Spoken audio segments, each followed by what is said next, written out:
This podcast is sponsored by nobody. Hey dudes, welcome to Splat from the Past, the only 80s themed horror sci-fi show where things can get totally radical. Now today, I will be welcoming Gordon Deppe, the guitarist, the lead singer of Spoons, the 80s Canadian new wave band. They always sounded very British to me, but they were Canadian, and they're best known for their classic MTV hits for Nova Heart, Romantic Traffic, Old Emotions, some great songs there. And he is now the current guitarist of A Flock of Seagulls, and we're going to talk about all that stuff today. And I can't wait. You know, I love 80s new wave music, and I love talking to people from the 80s new wave bands that I grew up on. It's going to be a great conversation today. Also, today I celebrate 1 year since I got diagnosed with type 2 diabetes. Tomorrow I go in to have my AC levels checked for the third time in 1 year. Hopefully, I'll get some good results and stuff. Last time the results were pretty good. I just hope they've gotten better. I haven't been to the gym in quite a while. The last time I went consistently was November 1st, but I went a couple of weeks ago.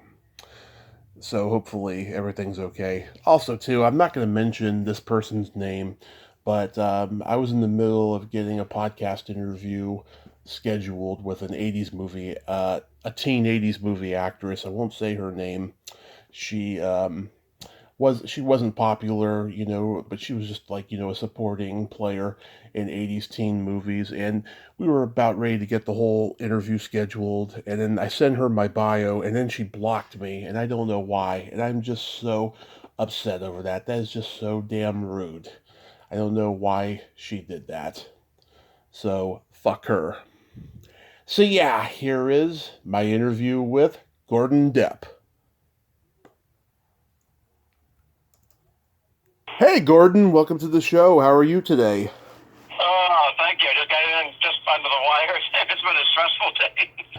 uh, and just waiting around. So how are you? I am spectacular. This is such a great honor. Thank you for taking the time today. Oh, my pleasure. I can't wait to get into it with you. So, going back in time, what age did you start gravitating toward music? You know what? I think it was around 11 years old when my dad came home and brought me a old acoustic guitar from a pawn shop. Mm-hmm. He brought my brother, I think it was a Troy fire truck or something, and I was so upset. Says, what am I going to do with a guitar? Yeah. But I slowly kind of picked it up one day and said, oh, this is interesting. Yeah.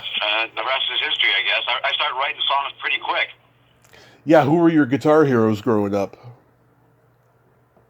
Well, back then, I was trying to think about that because the first stuff I heard, I wasn't really influenced by the guitars. I would listen to my mom's records, like Elvis and Tom Jones, that kind of thing. Mm-hmm. But the first time I really noticed a guitar player, I would have to say Black Sabbath. Jimmy, what was his name? Tony Iommi? No, Geezer? I'm drawing a blank here for Geezer Butler? Richie Blackmore. Oh, that's Deep Purple. Richie Blackmore. That's Deep Purple. Yeah, sorry, yeah. Oh, sorry, yeah, sorry. Yeah, Deep Purple. Richie Blackmore, that really caught my ear before even people like Hendrix and that. But later on, and very quick, once I got into school and I got sort of artistic and into English class and stuff like that, I started liking progressive rock bands like Genesis, and I was really into guys like Steve Hackett. Yeah. You know, like sort of the textural playing that kind of transcended into the 80s really well, you know? Oh, yeah. Steve Hackett is badass. Do you remember the first album you ever bought with your own money? Yes, I do. Like I said, I was opened all these records by other people. Like somebody gave me a record for my birthday. No, like easy listening, but I wanted something darker. And the first thing I bought was Alice Cooper's School's Out, the single. Oh. And the first album I bought was $1 Billion Babies. Oh. My parents weren't too happy about my influences, but that's what I loved as a kid. I mentioned Black Sabbath because they were the tip of my tongue, the old Sabbath, and then I would say Alice Cooper. I always liked the theatrical, darker sort of brooding stuff rather than what other kids were listening to in school at the time, like, I don't know, like the Eagles and the Beach Boys, stuff like that. I was at the dark stuff. Yeah, I have all the Alice Cooper albums, and those are the best ones. I love those ones. They're great. Mm. Do you remember the first concert you ever attended? Yeah, like first proper concert, like at Maple Leaf Gardens, which was the Toronto. It's like the big arena was Alice Cooper. Ah, Yeah, that's that was it. awesome. Yeah, it was one of these things. I was just a kid. I think my mom dropped me off, waited for me outside, and took me home, just like in that movie, Almost Famous. Yeah. Was that the $1 Billion Babies tour? I'm not sure. I have a feeling it was. It was around that same time because he was doing all that Aloha Ray and Yeah. stuff like that. No One Mr. Nice Guy, and as well as the old stuff. Nice. Oh, that was Look just... how he is endured. It's incredible how he's endured with new generations. There's something about that is timeless. Yeah, I saw him in 2000 on the Brutal Planet tour, and he did at least one or two songs from every classic album he ever recorded. It was just amazing, and it just Yeah. so theatrical and all of that stuff still. Yeah. So, are you born in Canada and raised in Germany? I'm sorry? Are you born in Canada and raised in Germany? That's right. I was born in Vancouver. I only stayed there like a year. And my parents went back to Germany until I was like 7 or 8 years old. Yeah, it was kind of interesting. And for a long time, I really didn't know about Germany's influence on New Wave and that kind of thing. And I just thought they had, marching bands and Opa music and, that kind of thing. But the whole scene in Berlin, it influenced a lot of people from the goth bands to Bowie and that kind of thing. So I don't know if that rubbed off on me, but I was probably too young to notice. Yeah, did you get into like craft work and stuff? Yeah, when I was a kid, I worked in a music store, like a lot of musicians did, Yeah. And they always played really cool, interesting stuff. They would play, Pink Floyd, and they would play, all the stuff that guys were listening to. I still remember the day, the first time I heard, I think it was Autobahn by Yeah. Kraftwerk. Kraftwerk. Yeah. And I said, "What is this?" I was just stunned by what I was hearing because it was so radically different. And I've heard from a lot of people, that right up there with the Beatles, what an influence they were on the history of music. Like in the way they shaped everything that came beyond that point. Oh, absolutely, yeah. And Germany, it must have been beautiful during that time. I heard it was. Yeah, I haven't been back for probably, at least 40, 50 years. It was just sad, but I would love to go back. I don't know why. I have no idea what it's like now, but I have really good memories from places like Cologne and somebody asked me once about, what shaped the mind of a young songwriter, and I would think sort of that old gothic twist and, cobblestone streets and all the history and that kind of thing. So that's why my lyrics, we're already suited for progressive rock. That's where Sandy and I cut our teeth in high school. We had these progressive rock bands that we never thought we'd get any airplay. We weren't looking for a career in it. But when New Wave started, it kind of smoothly transitioned into that somehow because when you look at bands like, Two Boy Army and Ultravox and they all kind of have these sort of dark elements that came from progressive rock and some of the same instruments. We had the Taurus bass pedals that Genesis was using, and I think Rush used them later on, and even the Police went on to use them. That was sort of part of our signature sound, and some of the same synthesizers we used with their prog rock band we used in our new wave band. Same kind of sounds, just a little tweaking. Oh yeah, a little bit of OMD as well. Absolutely. They really caught my ear. Our first album we did, State Figure Neighborhood, was really kind of punky and raw. I compared it to like early Talking Heads, that kind of thing. And when I went and saw OMD played here, that changed everything. I realized, we got to be, if you go back to what we did with our prog rock bands, a bit more of a grand, lush sound, introduce some drum machines, and there we got it. That really opened my ears and opened my eyes to that. So I got them to thank. It's a funny story how, before we even had a drum machine, how we used to get those sounds? Yeah. Is that, our friend's mom had one of those home organs in their living room. Mm-hmm. and we would just take the sounds that were on there, like like the foxtrot and the samba, and we just recorded those on the cassette player. And that was our drum machine. Yeah, you hadn't had. There's a huge. I'm in the middle of a huge thunderstorm here. In case you're hearing all kinds of sounds. Yeah, we've been having a lot of thunderstorms up here in California. No. But yeah, I mean that was pre CMI Fairlight synthesizer. You had to do it on the organ. Yeah. So absolutely. And back then, all the synthesizers were monophonic, so you could only play one note at a time. It was crazy. So you met Sandy Horn in high school, right? Yeah, that's right. Right, and you both had a mutual love for music. So did you two form a band in high school? Yeah, we were actually like in the high school band. I played the saxophone, Zoot played the trumpet. Uh-huh. I was in that band. They let us put together a little pop band, and we met on a school trip, with our orchestra there. I think we were playing for each other's football teams or whatever, I don't know. And we both had acoustic guitars on the school bus. We had some time to kill. We started playing together. We thought, wait a second.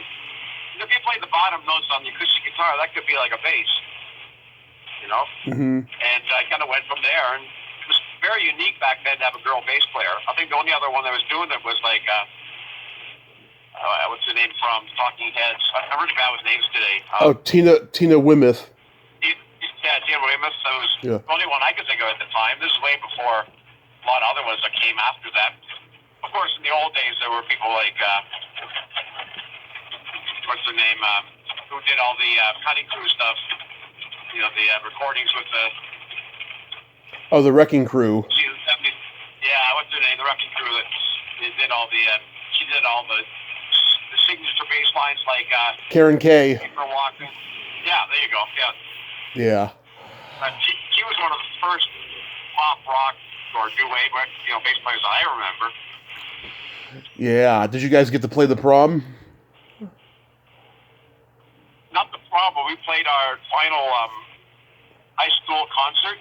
Oh, okay. Good thing it was the end of the year because we were banned from playing all of the high schools and for a few provinces. Provinces are like states, because the kids used it as an outlet. I guess punk was just was around the time when punk was big, so they trashed the cafeteria and broke tables, and it was insane what they did. It had nothing to do with our music. It was just an outlet for their anger.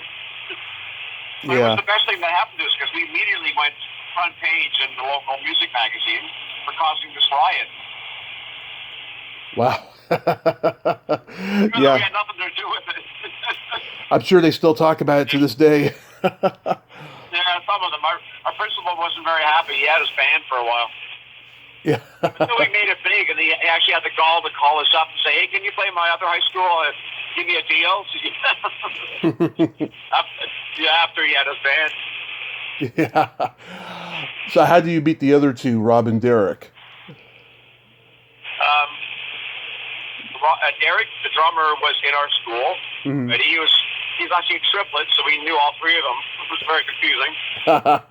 And then, we had an interesting school. Our school was in the Guinness World Book of Records for a number of triplets, and I think there was 3 sets of triplets, and I think 6 sets of twins. It was a very interesting school, very artistic as well. We went to school with Jim Carrey. He was in our Oh, wow. school as well. We would do the same talent shows. This is before the Spoons. Sandy and I would do our little song and for the talent show, the Christmas Assembly, and then Jim Carrey would come out and do his little wacky thing, and I go, "What an idiot!" Yeah. I didn't know. Now he's great. Right back then, I thought, "What is this guy doing?" But he was just undiscovered yet. Wow, that is so cool. Very cool. Yeah, I think he was going to Yuck Yucks at that time too, when he was like 17. Yeah, exactly. There was talk of him doing stand-up, and that there was a word out about him. Yeah. Wow. But then he was still doing the Christmas Assembly, doing his impersonation of bacon, in a frying pan, where he lie on the floor and just wriggle around and stuff. Yeah, he's good at doing stuff like that. That's typical Jim Carrey. Oh, that's crazy. So, who were the other bands that you guys came up with in the club scene when you first started? Well, we were in Toronto. We know we're from Burlington. It's about an hour from Toronto. Toronto is like the big capital, and we had, I don't know if you know of any of these names, but Blue Peter was another band from that era. Martin and the Muffins had that song Echo Beach, which is international. Let's see who else. Parachute Club. Later on, Glass Tiger, Platinum Blonde. Oh, yeah. Sweet, that kind of stuff. But we were one of the few more techno bands. Like, we sounded more like, like you said, OMD, Ultravox, that sort of thing, where a lot of these other bands were more sort of pop rock. Mm-hmm. They weren't. And for that reason, a lot of people confused us. They thought we had come over from Britain, because we had that sort of sound. Yeah. Because of our connection to progressive rock, we sort of fit in that darker electro, whatever they would call dark wave now. Maybe not as dark as that, but it sure wasn't meant to be pop music. That became more poppy in the mid-'80s when we signed to an American label and they wanted us to become more mainstream, that sort of thing. But people know us to be sort of an interesting, darker electro band. Yeah, a little bit of talk also. They were kind of like middle ground between new and dark wave. Yeah. Exactly. And our first album, like I said, was very raw, Talking Heads. And when we started working with John Punter, he kind of did what he did with Japan with us, because Japan's first record is very raw and guitar-based. And next album, they sound like, Roxy music, very sophisticated. And that's what happened when we recorded our Arias and Symphonies record, which has Nova Heart on it, and we recorded that over at George Martin Studios in London, England, and took on a whole new personality. I was reading that the song Ice Age was originally titled Elephant's Graveyard, but the Boomtown Rats already had that title. That could be true. I don't even remember that, but that sounds about correct. Yeah. They're both great songs, nevertheless, though. My favorite song on Stick Figure Neighborhood is Friends in the Media. It almost has a punk feel to it with that guitar. What's the genesis of that song? Yeah, Friends, I don't know what that was. It was just about, back then, the whole media, the internet, and all that stuff is kind of new, so anything to do with computers, internet was kind of unknown and strange, right? Right. Like a burgeoning new technology now. It's like second nature to everybody. So there are a few songs on that record about sort of the alienation from science and technology and that sort of thing. Kind of naive at the time. For the time it wasn't, though. It was, that's the way it was. It was all, there's a song called Fortran on there, which is an old computer language, actually. One of the first ones, I think, that was used on computers. It's very dated in that way, but songs always had a secondary meaning. Like there's always like a love story or something involved, so you could take it on two different levels. It doesn't have to be about technology or society. You just take it on a different, relationship level or something like that. Yeah, you guys were ahead of its time as far as lyrical content of technology in the future. Yeah, I mean, that part of it has to do with me taking a lot of English stuff in high school, but also went to university, took psychology, and so I was trying to look at things with double meanings and threads running through things, and so our songs were always like at two different levels. There's like, even one of our bigger songs, like Romantic Traffic, it's just a pop song about a relationship, but it's in the context of traffic, like bumping into each other, passing each other, like using an, just painting a picture in a different way. Absolutely. On that album, that first album, you guys worked with Daniel Lanois, who of course went on to produce, Peter Gabriel, U2, and many others. Did you know then that he would become the great producer he is? No, not at all. He was I don't think he didn't work with U2 yet. He was doing stuff with Brian Eno. Right. You know who that is from? Of course. Watching music and the producer, and they were doing sort of ambient things. There's nothing yet, but I bet you by that time he had already been talking to U2 and those guys. So, but we had no idea. We just caught him, just before he broke. Arias and Symphonies is the next album. Comes out in 1982, and you got John Punter, and Nova Heart is the big breakout single for Spoons. I love that video. It's so 80s. It's so futuristic. Robert Courtley directed it. What was he like to work with? great. He was like the big name in video at the time in Canada. So it's funny. Back then, I used to think, oh, why don't we have the big budgets like the American bands and the English bands? Our videos look so cheap. But now I look back, we were all in the same boat. I play with Flock of Seagulls. I look at their video for Iran, right? And it's just girls wearing green garbage bags, a lot of tin foil on the walls. People just made stuff as they went along and did their best with a new medium, right? So that's funny. You're sort of very critical of yourself, but when you look back, you realize we're all sort of finding our way, like at the same time. Yeah, he was to Canada what Russell Mulcahy is to the UK when it comes to 80s music videos, and I've talked to him. He's a force of nature, that guy. Mm-hmm. But how long did it take to film that video, do you remember? I'm sorry? How long did it take to film that video, do you remember? I think we did those things over a couple of days. It was like a production, right? You would go into an actual movie set and that kind of thing. And later on, we did some videos out like outside, like romantic traffic. But that one was like we walked in, we had no idea of the script. It was like all set up before us. As we got older and more, we got more involved with the scripts and that sort of thing. So it was a lot of like that orb in the video, which is a mystery to a lot of people. And it was like we had no idea what that was either. So, what is this all about? These are all the creation of the director. Yeah. On the next album, Talk Back, you worked with the legendary Nile Rodgers. How did that come to happen? We were actually touring for the Art and Symphonies record with Culture Club. Mm-hmm. And we were in New York City playing the Palladium. And there's a knock at the door after our set. And there's Nile Rodgers and Sting. Mm-hmm. And Sting had been influential in getting us signed to A&M out of Los Angeles because we opened for them at the Police Picnic, the same place that Flock of Seagulls first played when I first met them. That was back in 1982. Mm-hmm. And then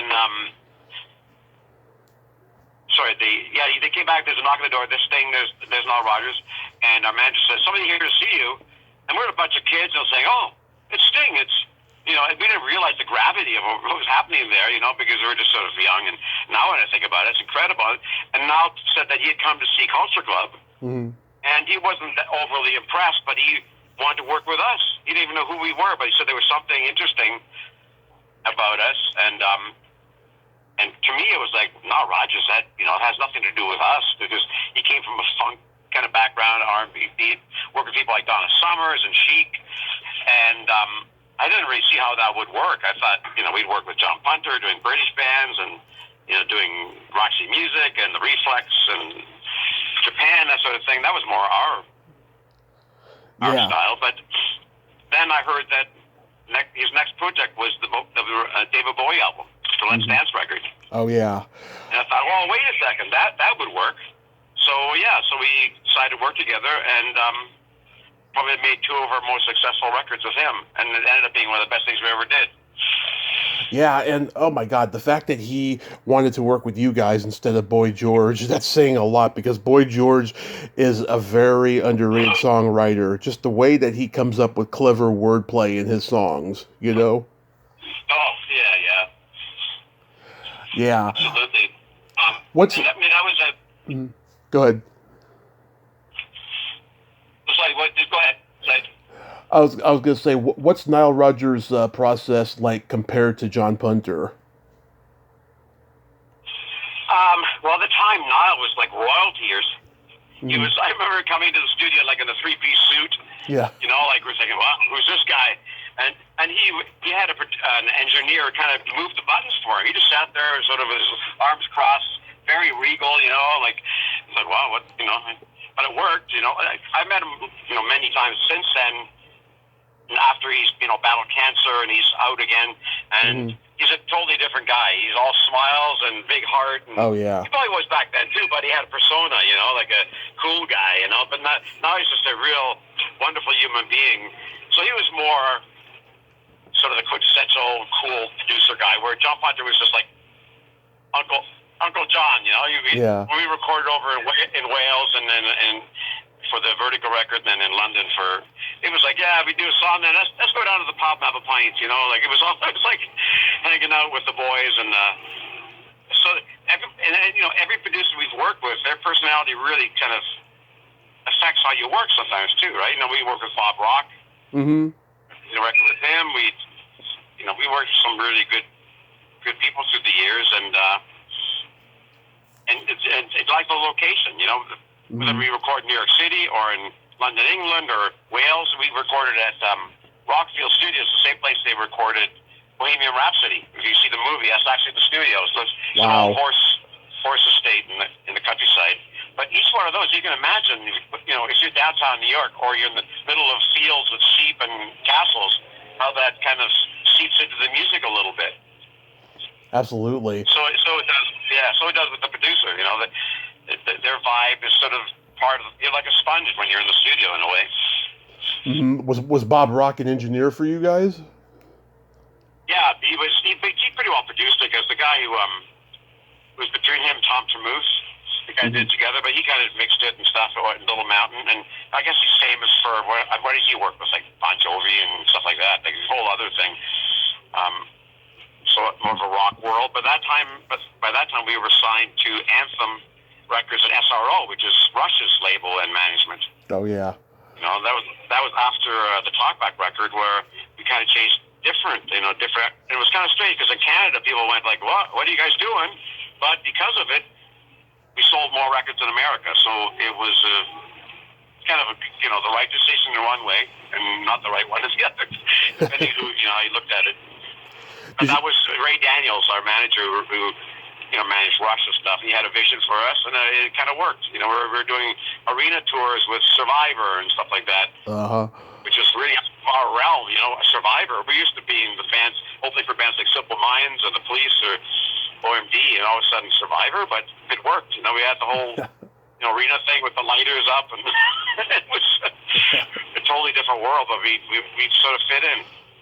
Did you guys ever do shows with Red Rider or Saga? We did, yeah, we did. Yeah, those bands are so underrated, especially Red Rider. Yeah. Oh, I remember they had that great guy on pedal steel guitar. I forget his name. Mm-hmm. Yeah, it's kind of hard to define Red Rider, but they were kind of like on the cusp of like both hard rock and new wave. Not in the way that Loverboy was, but like kind of, they were just in their own world, Red Rider. Oh yeah, they were very talented, and of course, Tom Cochran wanted to do his own thing, and he's still playing strong as well. Yeah. He's still touring. The video for Romantic Traffic was another interesting video. It takes place at a train station. What do you remember about that video? Yeah, it's actually the subway station in Toronto, and I think we did about 11 or 12 videos over our career, and that's my favorite one, because there's no script, there's nothing. It was just handheld camera in the subways of Toronto, going from station to station, and sometimes we involved the people that were watching, and or just whatever, and because of no script, and it's sort of a picture window into our lives. You know, Sandy and I just broken up, and you can sure see it in her eyes. I didn't realize it until I watched it now, and our drummer Derek was a real clown, and his personality comes through, and I like to watch that, because a lot of stuff was going on behind the scenes, and like I say, it's wide open to see now, but at the time we had no idea that we were showing those things. Yeah, I know, like, when Cyndi Lauper did her video for Time After Time, there's a scene where she's saying goodbye to her mother. They both are genuinely crying in that video, and the reason why is because they struggled poor throughout their whole lives, and here they were in a music video. It was just, like, a really emotional moment for them. Yeah, oh yeah. I mean, like, sometimes you don't realize things, or even the emotional connections, until 30, 40 years later when you watch it.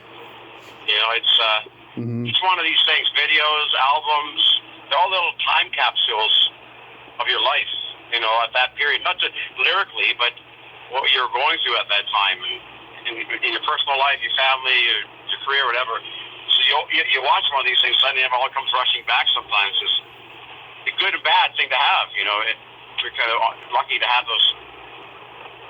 Right. The milestones in our lives, yeah. That song, too, ended up on the soundtrack to a really bad movie called Listen to the City. Yeah. Oh, geez, yeah, that was... It looked good in print because there were a few big actors in it originally that slowly drifted off. It was our local indie filmmaker. Jim Carroll was in it, the beat poet guy. Mm-hmm. He obviously stayed in it, but originally Martin Sheen was in it. Mm-hmm. And what's the actor? She was in a movie. PJ Souls. Bill Murray. PJ Souls. Yeah, and all these people, they must have known because they disappeared off the off the planet. They were involved, and it was there's nothing really entertaining about this movie. It's about politics and economics and stuff. There's no sex, drugs, or rock and roll in this whatsoever. It's really, like you say, it's hard to watch. And at the time, they said, "Do you want to put some of your music in?" So I said, "Sure, we're here anyway." So yeah. I turned it off after 5 minutes. I put it on YouTube, and I just turned it off. PJ's a friend of mine. She was one of my earliest interviews, and I never mentioned it to her. But, oh, my God, yeah. I don't know. Yeah, I had no idea. It was like one of these things. I went to the screening at the film festival, and I just sat there mortified. I had no idea. It's just... And I wasn't even supposed to be in it. There's a quick scene of me, and I was writing the screenplay or the soundtrack for it. And I showed up one day because Sandy was acting in it, and she did quite a good job for most of the people in the film. But they said, "You know what? The actor is supposed to do this scene. He's not here. Do you want to just do a couple of lines?" I said, "I don't know. I'm not an actor." But I did it anyway. It's like, yeah, I was never meant for the big screen, I don't think. Yeah. Do you remember anything about... Oh, go ahead. The director, Ron Mann, has done some pretty highly acclaimed other documentaries and that sort of thing. I don't think he's done much in the way of drama so. I don't blame him. The video for Old Emotions, that's another Robert Courtley one. Do you have any memories of that video? Yeah, it was shot outside. You think it's summertime because we're on a beach, but it was freezing cold. That's why we're wearing sweaters. Again, it's a little bit too cutesy for my liking in retrospect. But even the song, I never understood why that became a single. But it still is a fan favorite. It just seemed like after Nova Heart, what is this weird little bouncy... There's very few pop songs with that swing beat to them, for one thing. Yeah. And it was just very kind of cutesy, whatever. And I really don't even like playing it that much, but I remember once playing a fill-in date on the road somewhere, and we were booked into this place. It ended up being a biker bar. The guy actually said at the door, "Leave your guns and knives at the door," kind of thing. And we went in there and said, "What are we doing?" There was some kind of couples night, so the bikers had their wives there and said, "Oh shit, we're in trouble." And they sat there looking at us like we're in the Blues Brothers movie, like with the chicken wire and all that. Yeah. But when we played Old Emotions, they all got up and started doing slow dancing. Said, "Oh my God, that song saved us." Did you guys ever get on American Bandstand or Solid Gold? No. So over the years, you guys have broken up and gotten back together and so forth. But since 2017, you've been in A Flock of Seagulls. How did that come about that you were going to join them? Well, we met in, like I said, 1982, when we both opened for the Police, Toronto big time concert. Yeah. Didn't speak much with each other, but met again like 37 years later at some charity thing in Toronto where Mike didn't bring his band. He said, "Whoever's playing, can they learn my hits?" And that was us. We were the main band that day. And I said, "Sure, whatever." And I sort of barely learned them, but he was smiling the whole time as we were playing and said goodbye. And then a year later, I get a text, "Hey, you want to join the band?" I said, "Well, who's this?" I guess he'd been thinking about it. And he had another guy. He wasn't the original guy, but he'd been with him like 20 years. And I think I approached it more like the original guy. I have a respect for that sound. And we use similar equipment. Like we're into the whole delay thing and chorus thing that Paul Reynolds was into at Flock. And I think I captured that vibe. The guy before him was a great session player. Mm-hmm. that I filled in or replaced, but I don't think he was really understanding of the '80s vibe. You know, I pulled out the old GC 120 amp, the Boss pedals, and that's what I used as well in the '80s. So it was second nature for me. Right. Are you having the most fun of your whole life being a Seagull? Oh, yeah. Between Spoons and Seagulls, it's the busiest and most fun of time, and I get to travel, and how lucky I am to be part of that. Yeah, they are so underrated as a band because, people, of course, talk about the haircuts and so forth, but their music is unlike anyone else's in the early 80s. Like when I hear that first album and I hear the Seagulls squawking at the beginning of Iran, the album version, right? The first thing I think of is Pink Floyd's Animals. Yeah, really. I never thought of that. Yeah, they were like, Yep. they were like Pink Floyd-esque, in terms of the space sound, but with the 80s new romantic with a touch of 60s guitar pop. It was just a unique sound. Yep. Yeah, it was. It really was.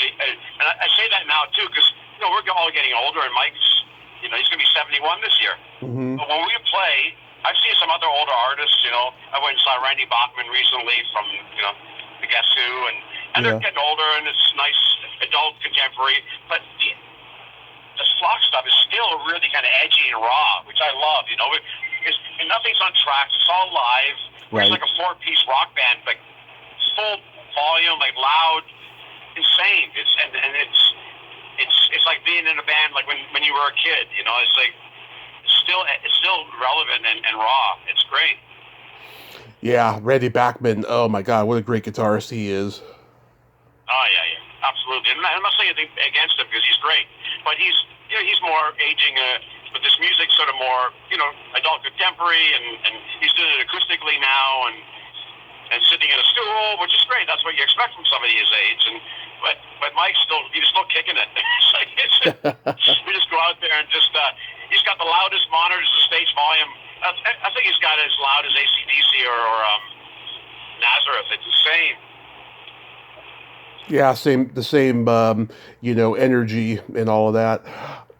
What's your favorite Flock of Seagulls song to play live? I really like Wishing, Yeah. and I like Space Age Love Song. Those are cool. It's like riff rock. There's a lot of simple little riffs. And there's a couple of times I get to kind of go wild, do spacey stuff. Like we stretch out telecommunication. There's a big stretch out in the middle. Yeah. We usually play everything pretty close to the albums, but there's a few spots now where we can just go crazy, more seagulls in the middle, more squeaking and squawking and echo, and just have a sort of an 80s psychedelic moment.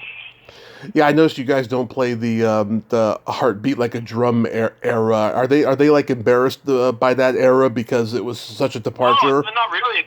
Yeah, there's just too much other stuff, and I think I'm not sure what songs are on that record, but we started doing "Say You Love Me." That was from third or fourth album, I'm not sure, and then in "Remember David," you do that once in a while. So there's a few from that era, but he really is known, and also because it was the 40th anniversary last year of his first album, so it's really heavy on that stuff. Mm-hmm. First two records.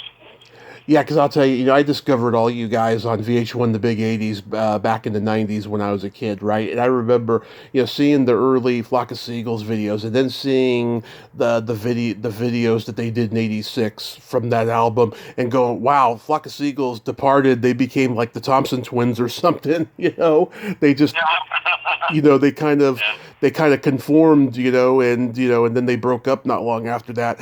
But like it's all good. I mean, all their music is great. They're so underrated. Yeah. I agree.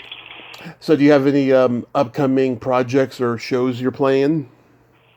Yeah, I play pretty well every weekend with the Flock. This weekend we're flying to Denver, Colorado area. The following weekend we're doing 2 shows at Epcot Center and Disney World. The last couple of weeks it's been mostly in Texas. Like this for myself and Mike as well. It's one of the busiest years of our lives. I said, when are you going to slow down? He's got no intent of slowing down. We're going to England this year, Belgium, Scotland, Wales, and then a Canadian tour in the fall. Yeah, it's nonstop. If I get a weekend off once in a while, that's a bonus. It's like But then I can't wait to get back out again.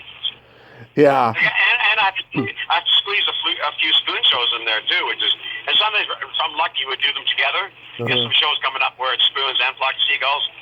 So I just change guitars in my shirt and I do both.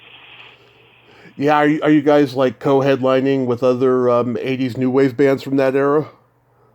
Oh yeah. That happens all the time. Yeah, who are some of the ones that you've played with recently? Wang Chung, Yeah. English Beats, The Fix. Wow. All the stuff. We've done stuff with the Bangles, Boy George. Oh. So there's all sorts, and it's nice because I'm in the band. Yeah. Usually headlining, but I'm also a fanboy in the back, going, "Oh, look at there! There's Susanna Haas. There's Nick Feldman from the Wang Chung." It's like, I'd walk around and made friends with a lot of these people where we keep in contact even when we're not on the road, and that's pretty surreal. Oh yeah, love all those bands, especially the Bangles. I'm a huge Bangles fan, and I'm working on getting at least one of them on here this year. Fingers crossed on that. Well, Gordon, I thank you so much for coming on today, and I hope you have. Thank you. Yes, I hope you have safe travels on the road and stuff. If I ever get to come to a show, I'll let you know. Okay. It was great talking with you. It was great talking to you too, sir. Have a great day. Be safe and take care of that mom of yours. I will. Thank you. Bye. Thank you. Bye-bye. Well, there you have it. Gordon Deppe. Ain't he a cool dude? Nice guy. I love my Canadians, especially the musicians too, as much as I love the actors. They're all just great people, so humble, and they love their work and they love their craft. Well, until next time, this is Tommy Throwback Kovac saying there's no shame in living in the past because the present sucks. Later, dudes.